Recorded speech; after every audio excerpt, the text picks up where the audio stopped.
This afternoon, you're listening to the Todd LaBorwit Show, Real Estate Radio and Sound Broadcast Network, WRC 1260 AM. I'm your host, Todd LaBorwit, and this segment is brought to you by Jim Musgrave at Research Financial Strategies, our preferred partner for financial planning. And in the studio with us now is Susan Collet. She's the founder of H Street Capital Strategies, also known as a lobbyist. Exactly. And I love this topic because when you came in, it was very touching to me because we're going to talk about municipal bonds. Yes. And that's what you lobby for is municipal bonds. And what's interesting is my stepfather of almost 15 years passed away recently, and he sat me down before he passed and said, if I can give you one word of advice, always buy municipal bonds. And I just had that in my head. I tried to do a little bit of Googling, never really understood it. And voila, you're in the studio today, and it's like almost like he had you come in. Well, I'm happy to help, and I have some really relevant to your listeners, I think, policy issues that are affecting municipal bonds that I want to bring to everyone's attention. Well, let's explain what a municipal bond is. Just like you can invest money in the stock market, you can invest money in real estate, municipal bonds, how would you define that? Well, municipal bonds give you, Todd LaBorwit, the opportunity to invest in your local infrastructure, tunnels, roads, schools, bridges.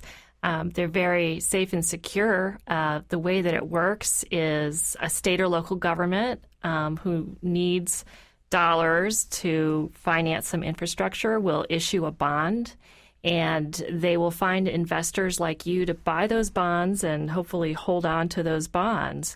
So you buy the bond, and the state and local government repays to you principal plus interest over the life of that bond.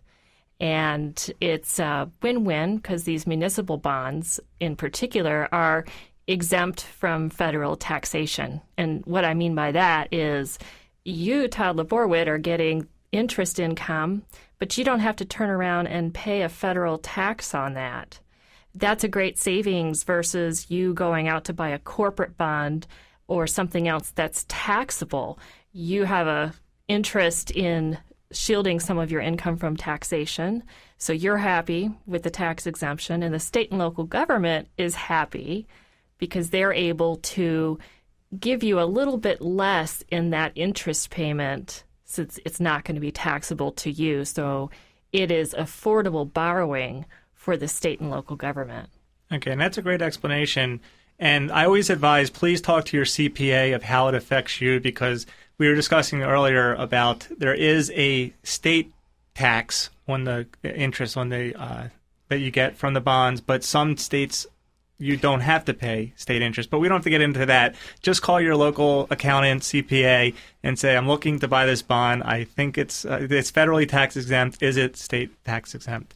Moving forward, so you lobby because all the states are interested in providing that federal tax exempt because they can give good yields.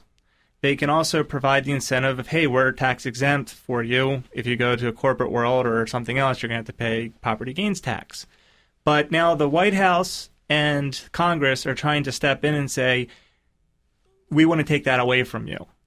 There have been proposals, and this is coming from the White House and really both parties. They're concerned about plugging some federal budget gaps and have recently come up with a number of novel proposals. And in that mix, there have been a number of pretty serious proposals to tax a portion of that interest income that had previously been federally tax exempt. And so there is concern coming from the state and local governments, from broker-dealers who match buyers and sellers of these bonds, really the whole community, about the effects of that proposal. Wow.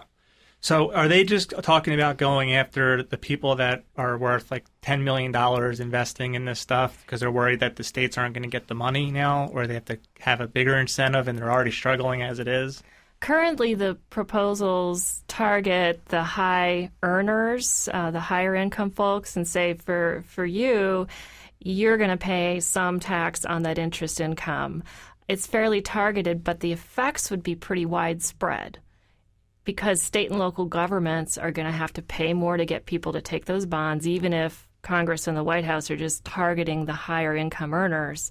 And so the state and local borrowing cost increases.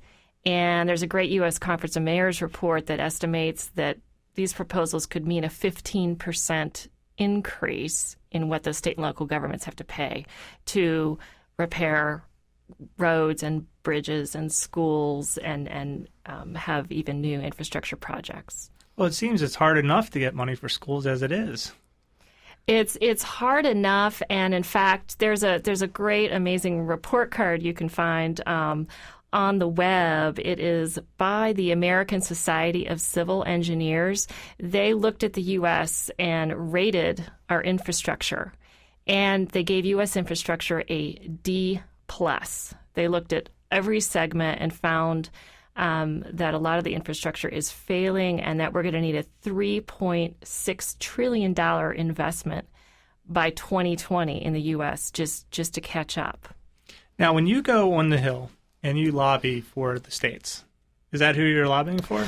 Well, I have in the past represented those state and local issuers of these municipal bonds, as well as I've represented broker-dealers who are trying to match buyers and sellers of these And they're bonds. telling you what the problems are, and Exactly. you're going out to get the message. Exactly. So when you go out, how do you convince someone? Like, are you using, so you got the research. You have to have research. You have to work across with many different stakeholders, bringing everyone with a similar view on this issue together. And a lot of the day-to-day going to Capitol Hill to essentially lobby, it's just like talking to you. You're talking to someone who's knowledgeable, like a congressional staffer, but who doesn't work on this every day. And trying to sound the alarm bells about the kind of real-world impacts of the policies that are being proposed.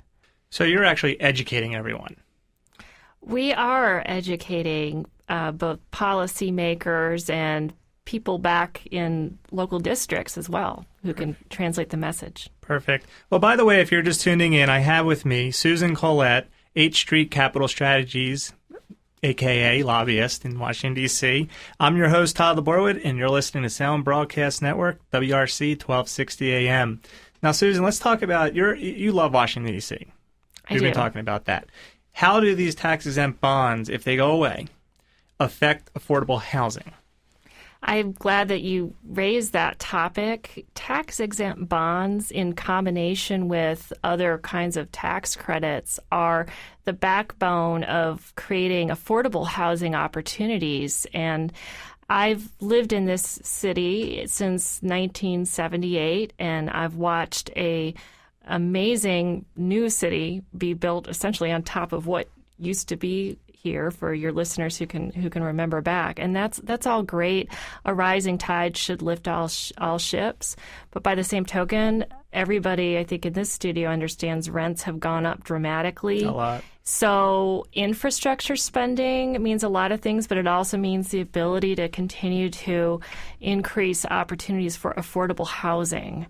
So this may sound like an arcane policy proposal, but it backs into topics that are critical for the development of the D.C. area in a positive way with strong neighborhoods and safe neighborhoods. Now, when you say that, where's the money going when someone invests into a municipal bond in D.C.?